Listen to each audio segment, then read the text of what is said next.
아가야, 조금만 버텨. 이 형이 살려줄게. 혹독한 겨울 산속. 10살 소년 덕수는 죽어가는 작은 털뭉치를 발견합니다. 부모를 잃고 혼자 사는 아이에게 이 작은 생명은 또 하나의 짐이 될 수도 있었습니다. 하지만 덕수는 망설이지 않았습니다. 넘어지고 다치면서도 품에 안은 생명을 지켰습니다. 고생 끝에 집에 돌아온 덕수. 이 둘은 앞으로 어떤 운명이 기다리고 있을까요? 그해 겨울은 유난히 길고 혹독했습니다. 산골 마을 끝자락 사람들의 발길이 끊긴 오솔길에는 눈이 무릎까지 쌓여 있었습니다. 바람은 날카로운 칼날처럼 살갗을 파고들었고 해는 일찍 지고 밤은 끝없이 길었습니다. 그런 겨울날 10살 소년 덕수는 홀로 이 산길을 오르내렸습니다. 부모를 잃은 지 석 달째였습니다. 작년 가을 아버지와 어머니는 산삼을 캐러 산으로 들어갔다가 돌아오지 못했습니다. 마을 사람들은 사고라고 했습니다.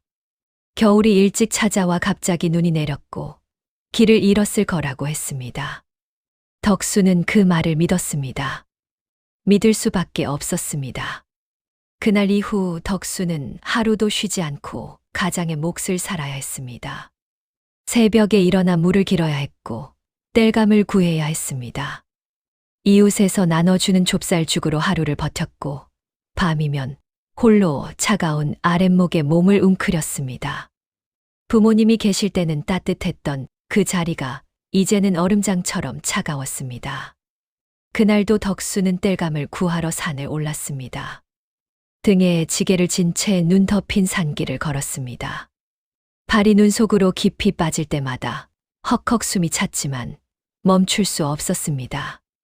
오늘 땔감을 구하지 못하면 오늘 밤을 버틸 수 없었습니다. 아버지가 알려준 길을 따라 계속 올라갔습니다. 손끝은 벌써 감각이 없었습니다. 한참을 오르던 덕수는 문득 이상한 소리를 들었습니다. 바람 소리도 짐승의 울음소리도 아니었습니다. 마치 갓난아이가 숨을 몰아쉬는 듯한 가느다랗고 떨리는 소리였습니다. 처음에는 바람이 바위를 스치는 소리려니 했습니다. 하지만 소리는 계속 들렸고 점점 더 약해지는 것 같았습니다. 덕수는 지게를 내려놓고 소리가 나는 쪽으로 다가갔습니다. 쌓인 눈을 헤치며 한 걸음, 두 걸음 나아가자 커다란 바위가 보였습니다. 바위 아래 그늘진 곳, 눈이 조금 덜 쌓인 자리에서 소리가 들렸습니다. 덕수는 조심스레 눈을 파헤쳤습니다. 그리고 그것을 보았습니다. 작은 털뭉치 하나가 눈 속에 절반쯤 묻힌 채 웅크리고 있었습니다.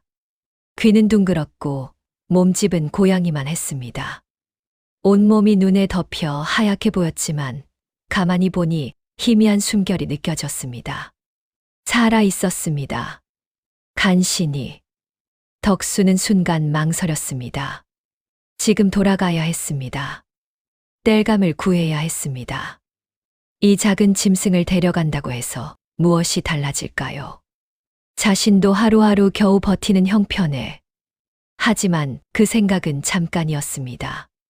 덕수는 조심스레 두 손을 내밀었습니다. 차가운 털을 감싸 안았습니다. 작은 몸이 미약하게 꿈틀거렸습니다. 살고 싶다는 몸부림이었습니다. 덕수는 그 떨림을 느끼는 순간 더 이상 망설이지 않았습니다. 괜찮아, 내가 데려갈게. 그 말은 누구에게 하는 말인지 덕수도 몰랐습니다. 털뭉치에게인지 아니면 자신에게인지. 혼자 남겨졌을 때의 그 두려움을 추위 속에서 떨었던 그 감들을 덕수는 너무나 잘 알고 있었습니다. 덕수는 어머니가 남기고 간 낡은 보자기를 풀었습니다. 그 보자기로 작은 생명을 감싸 가슴에 꼭 안았습니다. 자신의 체온으로 따뜻하게 해주려 했습니다. 지게는 그대로 두고 덕수는 산을 내려가기 시작했습니다. 눈길은 미끄러웠습니다. 한 발 조심스레 내딛었지만 중심을 잃고 넘어지기 일쑤였습니다. 넘어질 때마다 덕수는 몸을 먼저 웅크렸습니다. 가슴에 아는 작은 생명을 보호하기 위해서였습니다. 무릎이 바위에 부딪혔습니다. 손바닥이 찢어졌습니다. 피가 났지만 덕수는 아픈 줄도 몰랐습니다. 조금만 참아 곧 따뜻한 곳에 갈 거야. 덕수는 작은 털뭉치에게 속삭였습니다. 품 안에서 희미한 떨림이 느껴졌습니다. 아직 살아 있었습니다. 그것만으로도 덕수는 계속 걸을 수 있었습니다. 해가 기울 무렵 덕수는 마침내 집에 도착했습니다. 초라한 초가집이었습니다. 지붕은 군데군데 허물어져 있었고 문풍지는 찢어진 곳이 많았습니다. 하지만 덕수에게는 세상에서 유일한 보금자리였습니다. 덕수는 서둘러 안으로 들어가 아궁이에 불을 지폈습니다. 남아있던 마른 나뭇가지를 넣고 불씨를 살렸습니다. 불이 타오르기 시작하자 방 안에 조금씩 온기가 돌았습니다. 작은 생명을 아랫목 가장 따뜻한 곳에 조심스레 내려놓았습니다. 물동이에서 물을 떠와 천천히 덮였습니다. 따뜻한 물에 어머니가 쓰던 헝겊을 적셔 털에 묻은 눈과 흙을 닦아냈습니다. 그제야 보였습니다. 젖은 털 사이로 검은 줄무늬가 희미하게 드러났습니다. 귀는 둥그렇지만 조금 뾰족한 편이었고 발톱은 생각보다 날카로웠습니다. 덕수는 잠시 이상하다고 생각했지만 곧 고개를 저었습니다. 고양이겠지. 중요한 건 그게 아니었습니다. 이 작은 생명이 살아있다는 것, 지금 따뜻해지고 있다는 것, 그것이면 충분했습니다. 덕수는 작은 이마를 손가락으로 쓰다듬었습니다. 축축한 털 아래로 미약한 체온이 느껴졌습니다. 숨을 쉬고 있었습니다. 살아 있었습니다. 산에서 만났으니까 사니. 덕수는 조용히 말했습니다. 이름을 붙여주는 순간 이 작은 생명은 더 이상 그것이 아니라 산이가 되었습니다. 덕수의 가족이 되었습니다. 그날 밤 차가운 아랫목에는 두 개의 숨결이 함께 잠들었습니다. 덕수는 산이 곁에 누워 작은 등을 쓰다듬었습니다. 규칙적인 숨소리가 들렸습니다. 살아 있었습니다. 함께 있었습니다.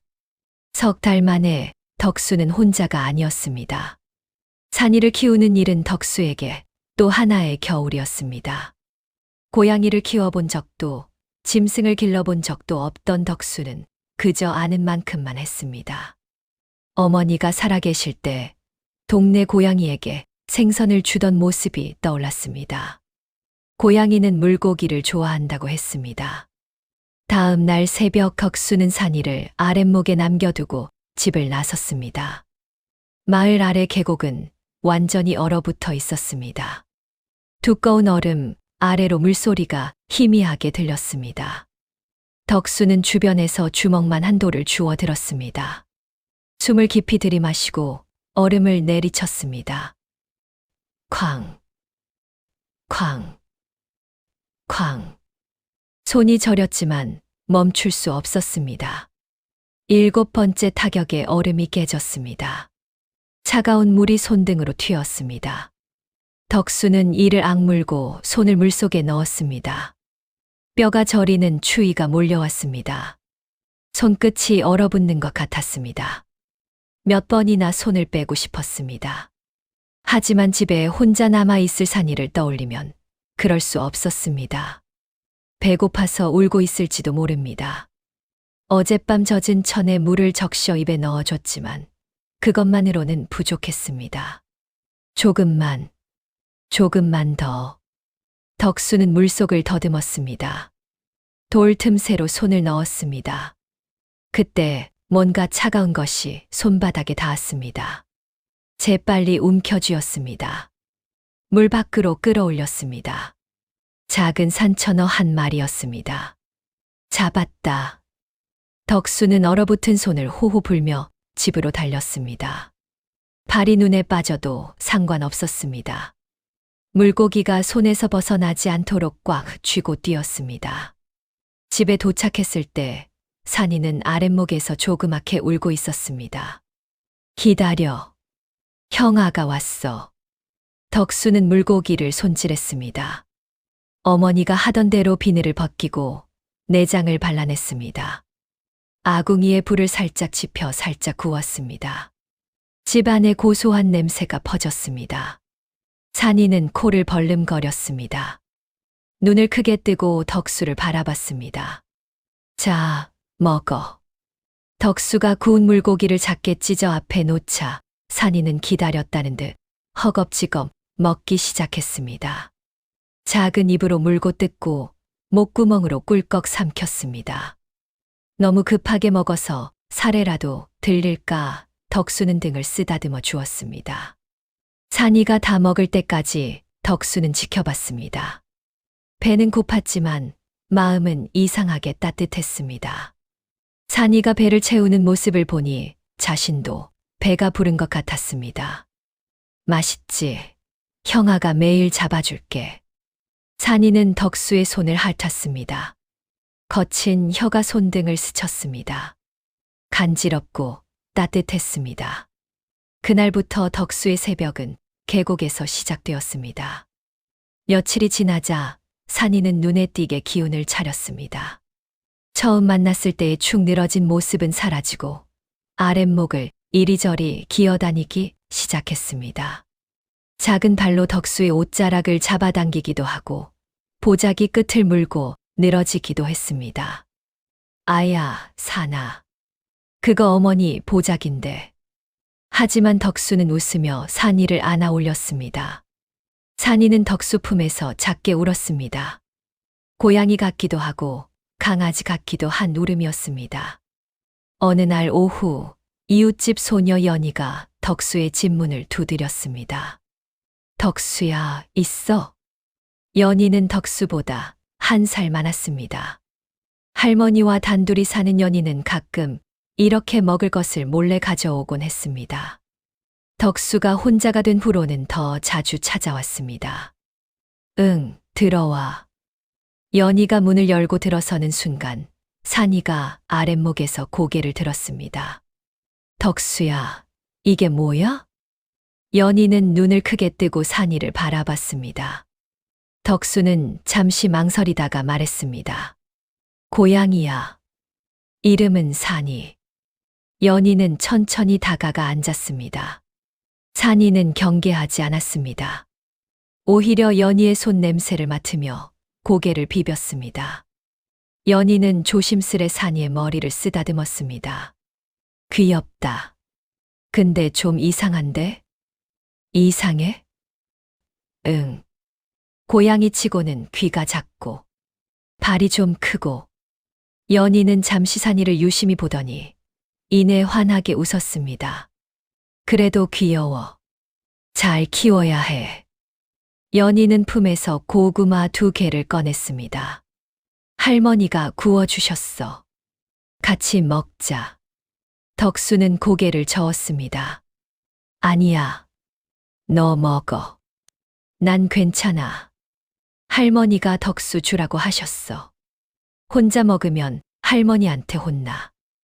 연희는 우기듯 고구마를 반으로 쪼개 덕수 손에 쥐어줬습니다. 따뜻한 온기가 손바닥에 전해졌습니다. 덕수는 더 이상 거절할 수 없었습니다. 고마워. 셋은 고구마를 나눠 먹었습니다. 산이도 고구마 냄새를 맡으며 다가왔습니다. 연희가 작은 조각을 떼어주자 산이는 코로 킁킁 냄새를 맡다가 한 입 빼어 물었습니다. 그리고는 고개를 갸웃거렸습니다. 물고기가 더 좋아? 덕수가 묻자 산이는 덕수의 손가락을 핥았습니다. 연희가 깔깔 웃었습니다. 덕수도 따라 웃었습니다. 집 안에 웃음이 퍼졌습니다. 부모를 잃은 뒤 처음 듣는 웃음이었습니다. 차갑고 고요하기만 했던 집이 이렇게 따뜻할 수 있다는 게 신기했습니다. 덕수는 산이를 보고 연희를 보았습니다. 더 이상 혼자가 아니었습니다. 그날 이후 연희는 자주 찾아왔습니다. 셋은 함께 시간을 보냈습니다. 날이 풀리면서 산이는 더욱 빠르게 자랐습니다. 처음 만났을 때 고양이만 했던 몸집은 어느새 작은 개만큼 커졌습니다. 덕수는 이상하다고 느끼면서도 묻지 않았습니다. 산이는 장난기가 많았습니다. 덕수가 땔감을 나르면 뒤를 쫓아왔고 연희가 물을 기르면 발을 물속에 담그려 했습니다. 셋이 함께 있으면 늘 웃음이 끊이지 않았습니다. 어느 봄날 저녁 셋은 집 앞마당에 앉아 있었습니다. 산이는 덕수와 연희 사이에 누워 있었습니다. 덕수는 산이의 등을 쓰다듬었고 연희는 산이의 귀를 만지작거렸습니다. 산이는 편안하게 숨을 쉬었습니다. 덕수야. 응. 행복해. 연희의 물음에 덕수는 잠시 생각했습니다. 부모님은 안 계셨습니다. 여전히 가난했고 하루하루가 고됐습니다. 하지만 지금 이 순간만큼은 응. 행복해. 산이가 작게 울었습니다. 마치 자신도 행복하다고 말하는 것 같았습니다. 중요한 것은 하나뿐이었습니다. 이제 그는 혼자가 아니었습니다. 겨울이 지나고 초봄이 찾아왔습니다. 얼어붙었던 계곡에서 물소리가 들리기 시작했고 앙상했던 나뭇가지 끝에 연두빛 새순이 돋아났습니다. 마을에는 조금씩 생기가 돌았고 사람들은 봄맞이 준비에 분주했습니다. 산이는 더욱 빠르게 자랐습니다. 이제는 중간 크기의 개만큼 컸고 몸에 난 줄무늬도 점점 뚜렷해졌습니다. 마을 사람들이 덕순의 집을 지나다 산이를 보면 고개를 갸웃거렸지만 크게 신경 쓰지는 않았습니다. 덕수가 키우는 고양이려니 했습니다. 어느 화창한 봄날 오후 한 고승이 이 산을 넘어 마을로 들어왔습니다. 회색 장삼에 낡은 지팡이를 짚은 노승이었습니다. 얼굴에는 깊은 주름이 새겨져 있었지만 눈빛은 맑고 온화했습니다. 스님은 천천히 마을 길을 걸어 내려왔습니다. 덕순의 집 앞을 지나던 스님이 문득 걸음을 멈췄습니다. 마당을 한참 바라보았습니다. 눈 녹은 흔적과 바닥에 남은 발자국들이 있었습니다. 사람의 발자국 옆에 짐승의 발자국이 나란히 찍혀 있었습니다. 스님은 그 발자국을 따라 시선을 옮기다가 조용히 고개를 끄덕였습니다. 이 집에서 짐승을 기르고 있구나. 그 순간 집 안에서 낮은 울음소리가 들렸습니다.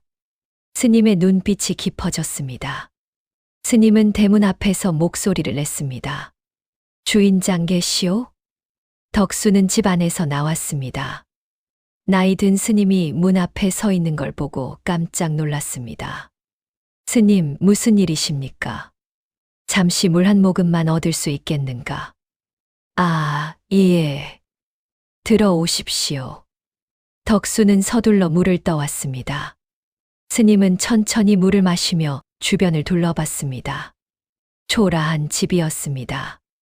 혼자 사는 아이의 집치고는 깨끗하게 정돈되어 있었지만 가난한 흔적이 역력했습니다. 혼자 사느냐? 예. 부모님이 안 계십니다. 스님은 고개를 끄덕이고는 집 안을 가리켰습니다. 안에 들어가 봐도 되겠느냐? 덕수는 잠시 망설였습니다. 산이가 안에 있었습니다. 하지만 스님의 온화한 눈빛을 보니 거절할 수 없었습니다. 예. 들어오십시오. 스님이 집 안으로 들어서자 아랫목에 엎드려 있던 산이가 고개를 들었습니다. 산이는 으르렁대지 않았습니다. 다만 고개만 들어 스님을 조용히 바라봤습니다. 스님도 산이를 바라봤습니다. 둘의 시선이 공중에서 마주쳤습니다. 한참 동안 침묵이 흘렀습니다. 스님은 천천히 무릎을 굽혀 산이와 눈높이를 맞췄습니다. 산이는 움직이지 않았습니다. 스님의 목소리가 낮고 단정하게 울렸습니다. 이 아이는 사람 곁을 선택했구나. 덕수는 무슨 말인지 몰랐지만 왠지 가슴이 두근거렸습니다. 스님은 잠시 산이를 바라보다가 덕수에게 물었습니다. 이 짐승을 어디서 만났느냐? 겨울에 산에서 죽어가는 걸 구했습니다. 그래서 데려왔구나. 스님은 고개를 끄덕이고는 다시 산이를 보았습니다. 이 짐승은 범이다. 네. 덕수는 깜짝 놀라 산이를 보았습니다. 범, 호랑이라는 말인가요? 하지만 산이는 순했습니다. 자신을 해친 적이 한 번도 없었습니다. 하지만 산이는 놀라지 마라. 이 아이는 내게 해를 끼치지 않을 것이다. 스님은 일어서서 창밖을 보았습니다. 저 멀리 산이 보였습니다. 아직 정상에는 눈이 남아 있었습니다. 이 짐승은 훗날 이 산의 산군이 될 것이다. 산군이여. 산을 지키는 영물이지. 하지만 그 전에 이 아이는 사람의 마음을 배워야 한다. 스님은 덕수를 돌아보았습니다. 내가 이 아이를 구했을 때 무슨 생각을 했느냐? 덕수는 잠시 생각했습니다. 그날 눈 속에서 떨고 있던 작은 털뭉치가 떠올랐습니다. 그냥 내버려 둘 수 없었습니다. 저도 혼자 남겨졌을 때 너무 추웠고 무서웠으니까요. 스님은 부드럽게 미소 지었습니다. 그 마음이 이 아이를 살렸다. 그리고 그 마음이 훗날 이 산을 지킬 것이다. 스님은 다시 산이를 보았습니다. 산이는 여전히 조용히 스님을 바라보고 있었습니다. 잠시 후 스님은 덕수에게 물었습니다. 내 부모는 어떻게 돌아가셨느냐? 덕수의 표정이 어두워졌습니다. 작년 가을, 산삼을 캐러 산에 갔다가 사고로 겨울 산에서 눈이 갑자기 많이 내려서 길을 잃으셨다고 들었습니다. 스님은 창밖의 산을 다시 바라보았습니다. 한참을 그렇게 서 있다가 천천히 고개를 저었습니다. 산은 거짓말을 하지 않는다.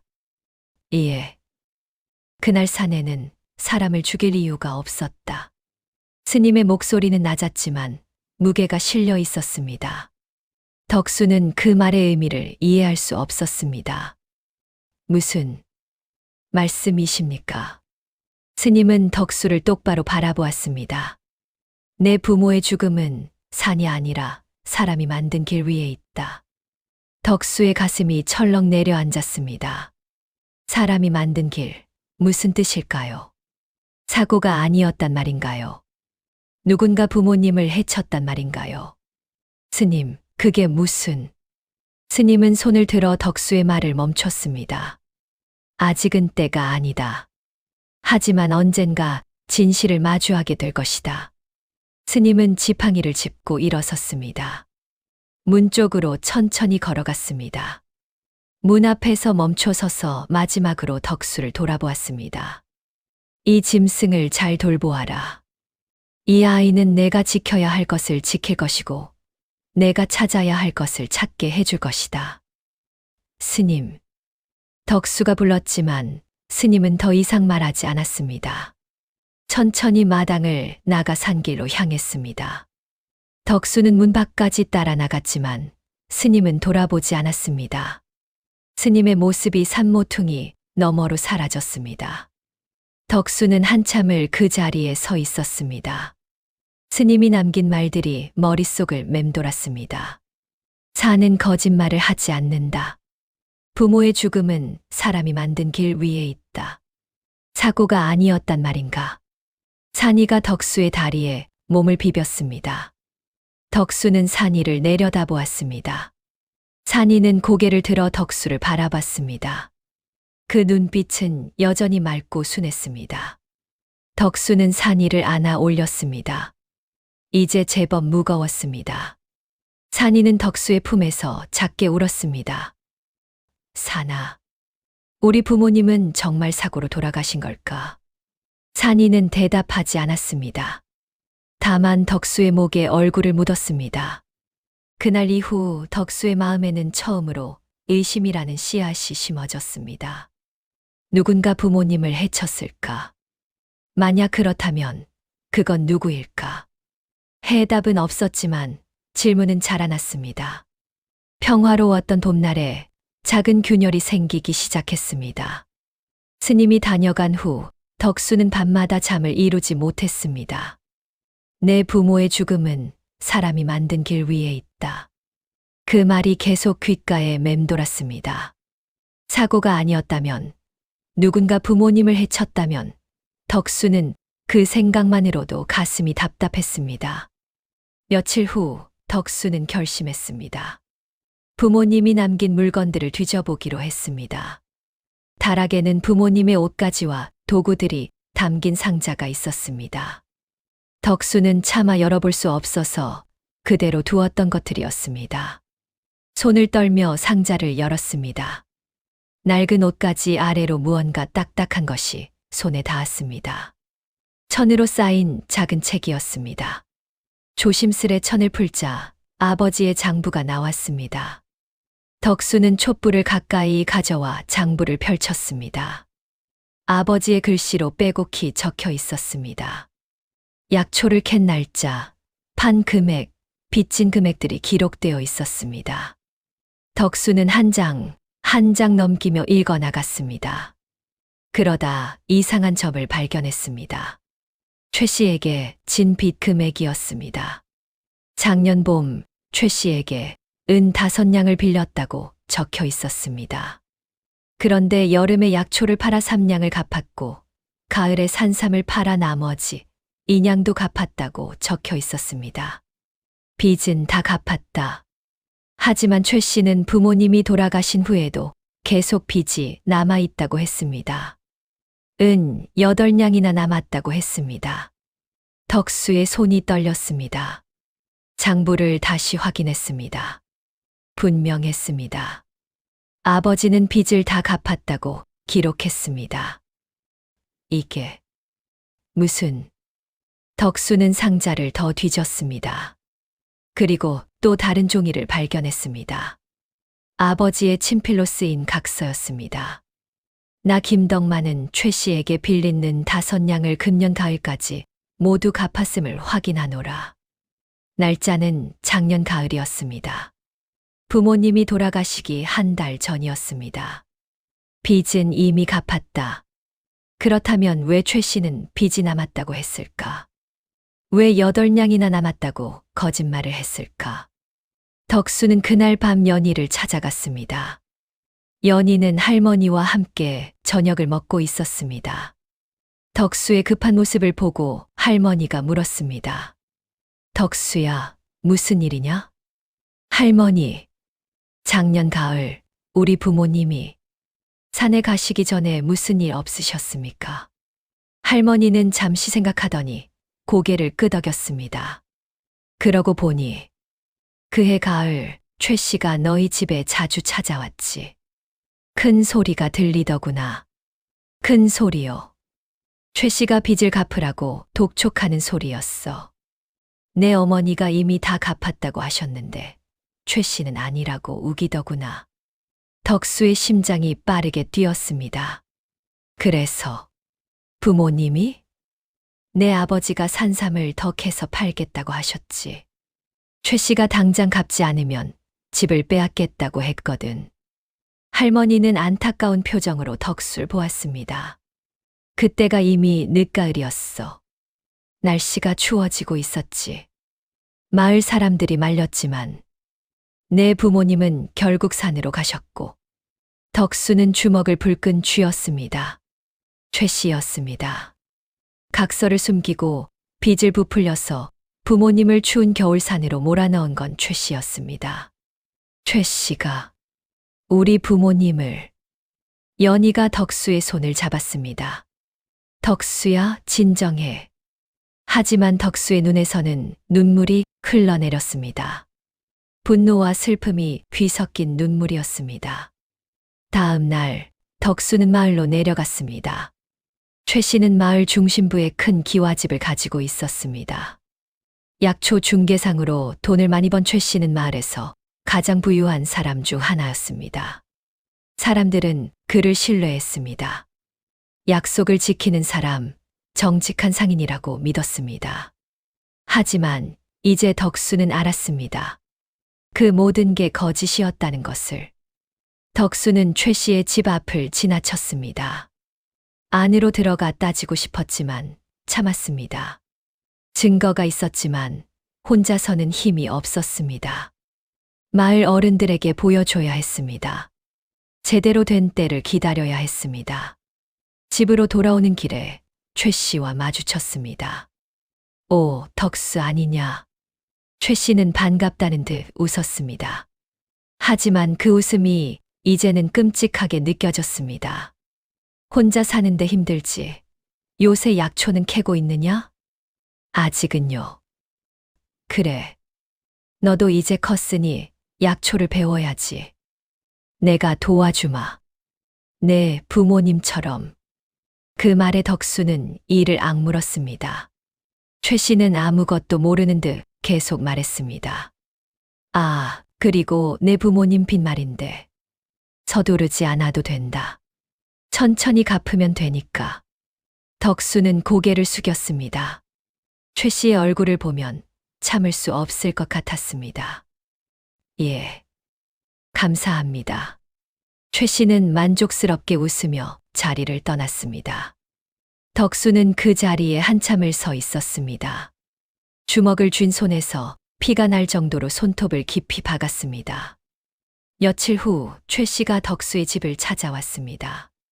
덕수가 문을 열자 최 씨는 마당을 둘러보며 들어왔습니다. 잘 지내고 있는지 보러 왔다. 최 씨는 집 안을 기웃거렸습니다. 그리고 아랫목에 누워있는 산이를 보았습니다. 산이는 이제 제법 컸습니다. 큰 개만큼 자랐고 줄무늬가 선명해졌습니다. 최 씨의 눈빛이 변했습니다. 저건 뭐냐? 고양이입니다. 고양이, 저게. 최 씨는 천천히 산이에게 다가갔습니다. 산이는 으르렁거렸습니다. 처음으로 보이는 적대감이었습니다. 덕수도 놀랐습니다. 산이는 누구에게도 그런 적이 없었습니다. 최 씨는 뒷걸음질 쳤습니다. 저건 범이다. 호랑이야. 아닙니다. 그냥 내가 눈이 있다. 저건 호랑이 새끼야. 최 씨의 눈에 욕심과 두려움이 동시에 떠올랐습니다. 호랑이는 돈이 되었습니다. 한양의 양반들이 비싼 값에 사들였습니다. 가죽도 뼈도 모두 값이 나갔습니다. 저 짐승. 한양에 넘기면 큰 돈이 된다. 최 씨는 덕수를 보며 웃었습니다. 덕수야, 저 짐승을 내게 넘겨라. 그러면 내 부모님 빚을 다 없애주마. 덕수는 대답하지 않았습니다. 생각해 봐라. 저 짐승 하나로 빚도 갚고 돈도 벌 수 있어. 좋은 기회 아니냐? 산이는 계속 으르렁거렸습니다. 덕수는 산이 앞을 막아섰습니다. 안 됩니다. 뭐. 산이는 팔지 않습니다. 최 씨의 얼굴이 굳어졌습니다. 그래. 생각해 봐라. 좋은 제안인데. 최 씨는 집을 나갔습니다. 하지만 문 밖에서 다시 한번 집을 돌아봤습니다. 그 눈빛에는 욕심이 가득했습니다. 그날 밤 산이는 처음으로 집 밖으로 나갔습니다. 덕수가 뒤따라 나가자 산이는 달빛 아래 서 있었습니다. 이제 산이는 완전히 다 자란 호랑이의 모습을 하고 있었습니다. 크고 위험 있고 아름다웠습니다. 산이는 덕수를 돌아보았습니다. 아무 말도 어떤 행동도 없었습니다. 하지만 그 침묵이 덕수에게 말했습니다. 곧 선택해야 할 때가 온다고. 진실과 마주해야 할 때가 온다고. 덕수는 알았습니다. 폭풍이 다가오고 있었습니다. 며칠 후 마을에 소문이 퍼졌습니다. 덕수네 집에 호랑이가 있대. 저 어린 것이 호랑이를 키우다니. 마을이 위험해. 소문을 퍼뜨린 건 최 씨였습니다. 최 씨는 마을 곳곳을 돌아다니며 사람들을 선동했습니다. 여러분, 큰일입니다. 덕수가 호랑이를 집에서 키우고 있소. 호랑이가 언제 사람을 해칠지 모르오. 특히 아이들이 위험하오. 당장 처치해야 하오. 마을 사람들은 불안해했습니다. 호랑이라는 말에 두려움을 느꼈습니다. 최 씨의 말을 믿는 사람들이 점점 늘어났습니다. 다음 날 아침 최 씨는 마을 남자들을 모았습니다. 자, 가십시다. 저 짐승을 처치하고 마을을 지킵시다. 10여 명의 남자들이 활과 창, 몽둥이를 들고 덕수의 집으로 향했습니다. 앞장선 사람은 최 씨였습니다. 그는 겉으로는 마을을 걱정하는 척했지만 눈빛에는 다른 감정이 담겨 있었습니다. 저 짐승만 없애면 증거도 없다. 그 꼬마가 뭘 알겠어. 덕수는 집 앞에서 사람들을 맞이했습니다. 연희도 함께 있었습니다. 연희는 어젯밤 덕수에게서 모든 이야기를 들었습니다. 장부와 각서, 최 씨의 거짓말, 부모님의 진실을 알았습니다. 덕수야. 최 씨가 큰 소리로 외쳤습니다. 당장 그 호랑이를 내놔라. 마을을 위해서다. 덕수는 침착하게 대답했습니다. 산이는 아무도 해치지 않았습니다. 해치지 않았다고? 저건 짐승이야. 언제 사람을 해칠지 몰라. 마을 사람들이 웅성거렸습니다. 덕수는 품속에서 무언가를 꺼냈습니다. 장부와 각서였습니다. 여러분, 이것을 보십시오. 덕수는 장부를 펼쳤습니다. 이것은 우리 아버지가 쓰신 장부입니다. 여기에 최 씨에게 빌린 돈을 모두 갚았다고 적혀 있습니다. 마을 사람들이 조금씩 가까이 왔습니다. 덕수는 각서를 들어 올렸습니다. 그리고 이것은 아버지가 직접 쓰신 각서입니다. 작년 가을 빚을 모두 갚았다는 증거입니다. 마을 사람들이 웅성거렸습니다. 빚을 갚았다고? 그럼 최 씨가 거짓말을? 연희 할머니가 앞으로 나섰습니다. 맞소. 나도 그때 봤소. 최 씨가 덕수네 집에 와서 빚을 갚으라고 소리쳤소. 덕수 어머니가 이미 갚았다고 했는데도 최 씨는 아니라고 우겼소. 다른 어른도 고개를 끄덕였습니다. 그러고 보니 그때가 늦가을이었지. 날씨도 추운데 산에 가셨다가. 덕수는 최 씨를 똑바로 바라봤습니다.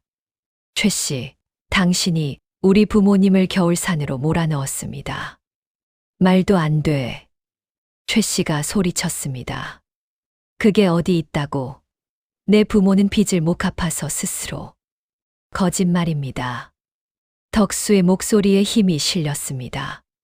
당신이 각서를 숨기고 빚을 부풀렸습니다. 그리고 우리 부모님을 독촉했습니다. 추운 겨울에 산삼을 캐러 가게 만들었습니다. 마을 사람들의 시선이 최 씨에게 쏠렸습니다. 최 씨는 당황한 표정으로 뒷걸음질 쳤습니다. 아니야. 저 꼬마가 날 모함하는 거야. 그럼 증명해 보시오. 연희 할머니가 말했습니다.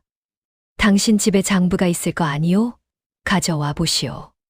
최 씨의 얼굴이 새하얗게 질렸습니다. 바로 그때였습니다. 숲에서 무언가가 천천히 걸어 나왔습니다. 산이었습니다. 이제 완전히 다 큰 호랑이였습니다. 검은 줄무늬가 선명했고 몸집은 큰 소만큼 컸습니다. 산이는 천천히 위험 있게 걸어왔습니다.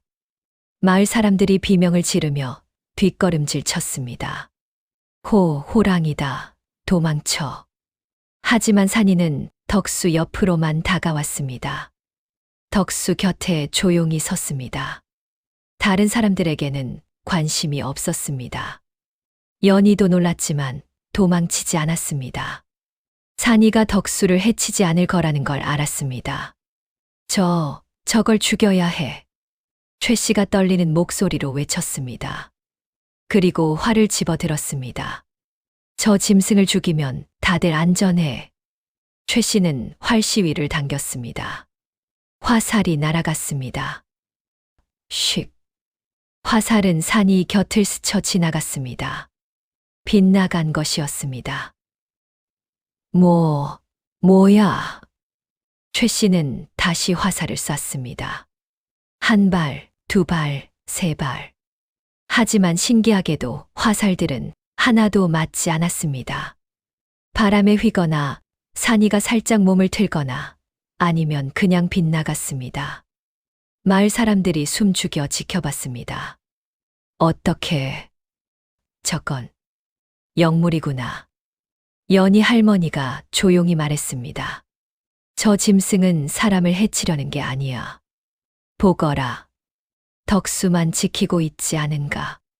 산이는 천천히 최 씨에게 다가가기 시작했습니다. 최 씨는 공포에 질려 뒷걸음질 쳤습니다. 가지 마. 가지 말라고. 최 씨는 계속 뒤로 물러났습니다. 마을 뒤편 낭떠러지가 있는 쪽으로. 산이는 빠르지도 느리지도 않게 그저 천천히 최 씨를 몰아갔습니다. 한 걸음, 한 걸음. 마침내 최 씨는 절벽 끝에 몰렸습니다. 뒤는 낭떠러지였습니다. 한 발만 더 물러서면 떨어질 것 같았습니다. 앞에는 거대한 호랑이가 서 있었습니다. 최 씨는 다리가 풀려 주저앉았습니다. 살려줘. 살려달라고. 산이가 낮게 으르렁거렸습니다. 그 소리에 최 씨는 완전히 무너졌습니다. 그래, 내가 그랬어. 최 씨는 울부짖었습니다. 각서를 숨겼어. 빚은 진작 갚았는데 더 뜯어내려고 산삼 캐러 가라고 몰아붙인 것도 나야. 그날 겨울이 얼마나 혹독한지 알면서도 그냥 죽든 말든 상관없었어. 돈만 되면 됐어. 마을 사람들이 모두 듣고 있었습니다. 최 씨의 고백을 모두 들었습니다. 이놈이 사람을 죽인 거나 다름없구나. 덕수가 앞으로 나섰습니다. 산아, 됐어. 이제 그만. 산이는 천천히 뒤로 물러났습니다. 덕수의 말을 알아들은 것처럼 마을 사람들이 최 씨에게 달려들어 결박했습니다. 이놈을 관아로 데려가자. 사람을 죽게 만든 놈이야. 최 씨는 끌려가면서도 계속 울부짖었습니다. 하지만 아무도 그를 동정하지 않았습니다. 해가 저물었습니다. 마을은 다시 조용해졌습니다. 덕수는 집으로 돌아왔습니다. 산이는 이미 숲으로 돌아간 후였습니다. 연희가 물었습니다. 괜찮아? 응. 이제 괜찮아. 그날 밤 덕수는 깊은 잠에 빠져들었습니다. 꿈이었습니다. 따뜻한 빛 속에서 아버지와 어머니가 서 계셨습니다. 덕수가 어릴 적 기억하던 그대로의 모습이었습니다. 부드러운 미소를 띠고 계셨습니다. 아버지, 어머니. 덕수는 달려가 부모님을 껴안았습니다. 따뜻했습니다. 정말 안고 있는 것처럼 따뜻했습니다. 어머니가 덕수의 머리를 쓰다듬었습니다. 우리 덕수, 참 잘했구나. 아버지가 덕수의 어깨에 손을 얹었습니다. 진실을 밝혀줘서 고맙다. 이제 아무런 여한이 없구나. 아버지, 덕수야. 어머니의 목소리가 따뜻했습니다. 이렇게 씩씩하게 잘 자라줘서 고맙구나. 내가 혼자서도 이렇게 잘 지내는 걸 보니 어머니는 마음이 놓인다. 그리고 아버지가 미소 지었습니다. 나중에 연희와 함께 행복하게 살 거라. 좋은 아이야. 너희 둘은 서로를 아끼는 마음이 있으니까.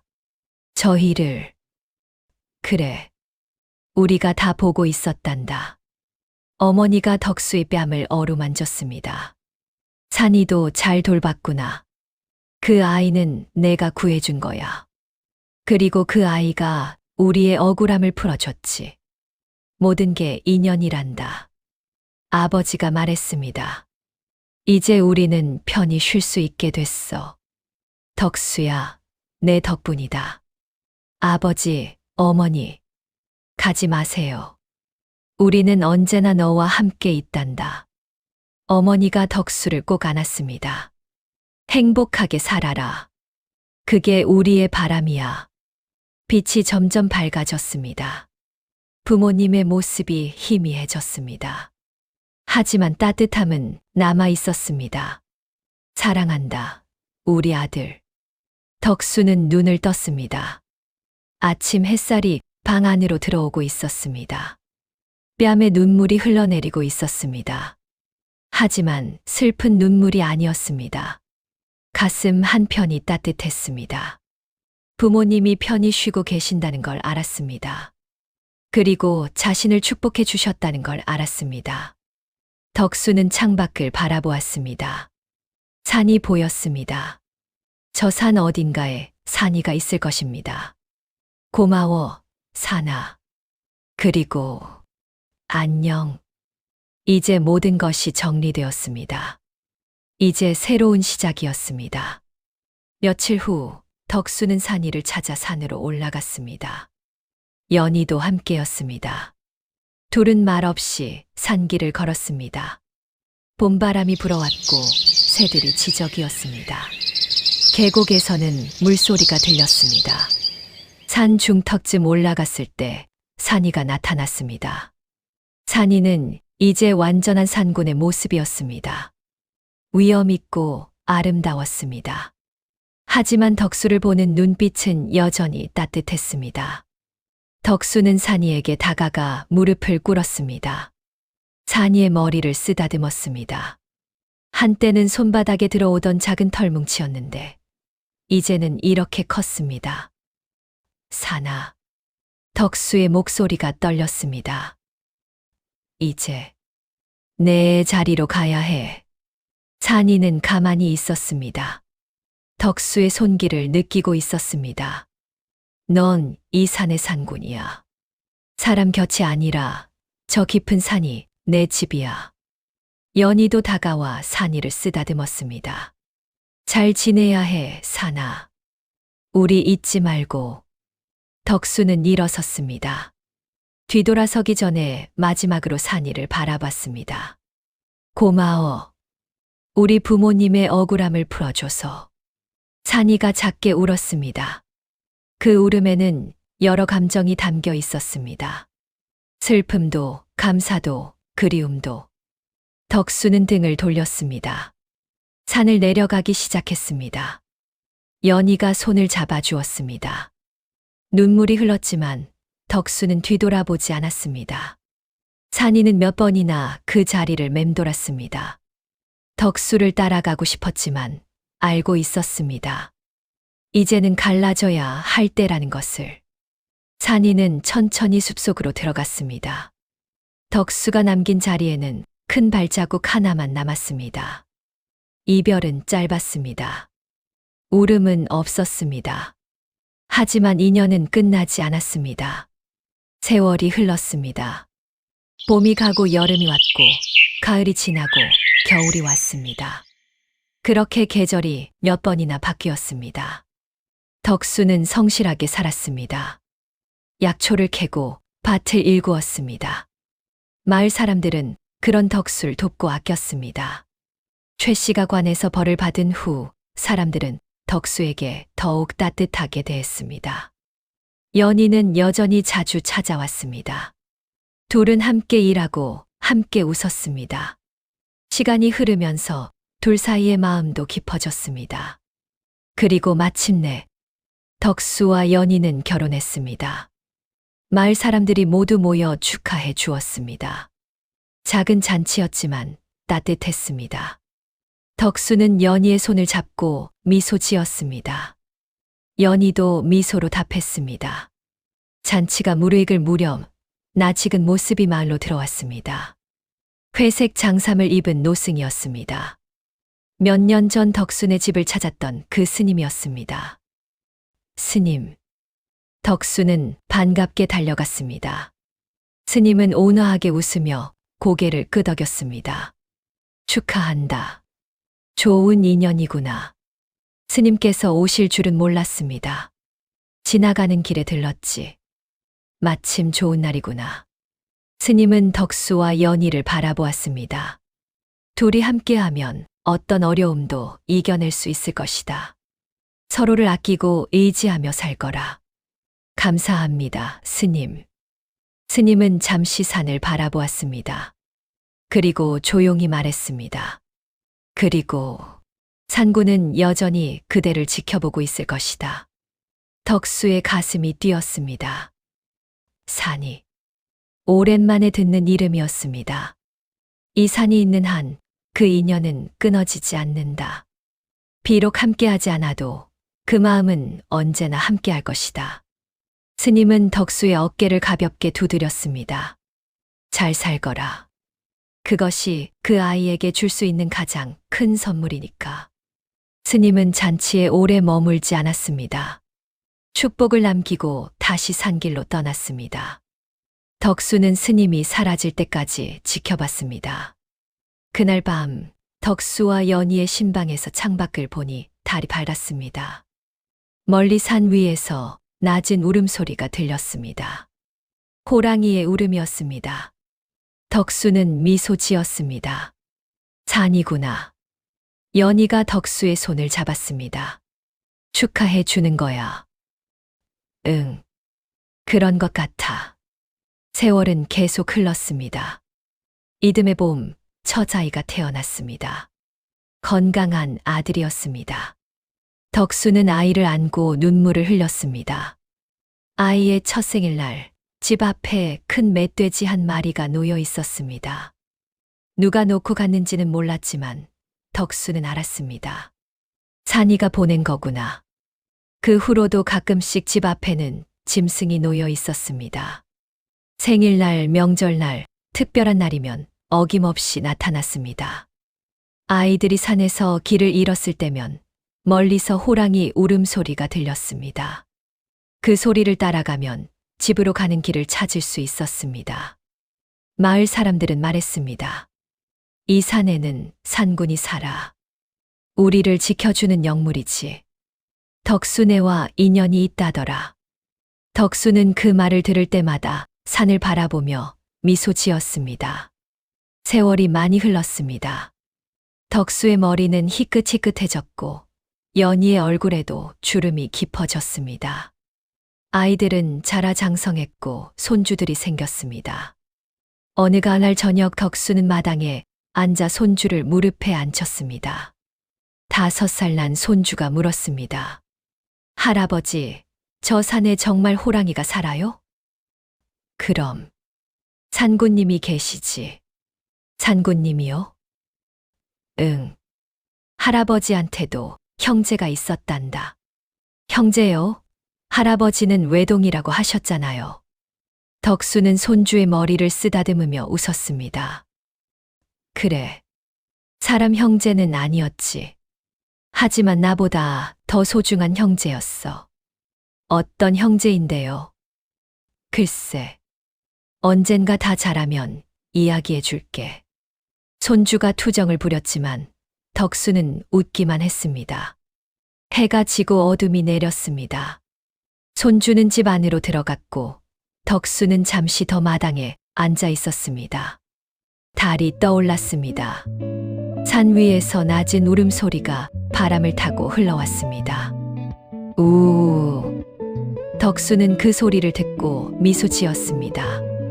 눈가에 눈물이 맺혔지만 슬픈 눈물이 아니었습니다. 잘 지내니, 사나. 바람이 불어왔습니다. 마치 대답하는 것 같았습니다. 덕수는 천천히 일어나 집 안으로 들어갔습니다. 연희가 따뜻한 차를 내왔습니다. 손주들의 웃음소리가 들렸습니다. 행복했습니다. 부모님도 편히 쉬고 계셨고 산이도 제자리에서 잘 지내고 있었습니다. 그리고 자신도 가족들과 함께 행복하게 살고 있었습니다. 덕수는 깨달았습니다. 함께 살지 않아도 끝내 떠나보내도 인연은 사라지지 않는다는 것을.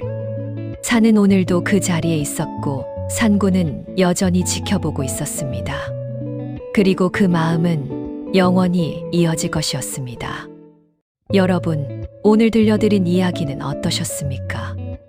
어린 덕수와 호랑이 산이의 인연, 그리고 부모님의 억울함을 푸는 이야기를 통해 진정한 의리와 은혜가 무엇인지 느껴보셨기를 바랍니다. 함께 살지 않아도 끝내 떠나보내도 진심으로 맺은 인연은 결코 사라지지 않는다는 것. 이것이 오늘 이야기가 전하고자 하는 메시지였습니다. 오늘 이야기가 마음에 드셨다면 구독과 좋아요 부탁드립니다. 여러분의 응원이 더 좋은 이야기를 전하는 힘이 됩니다. 다음 이야기에서 또 뵙겠습니다. 건강하십시오.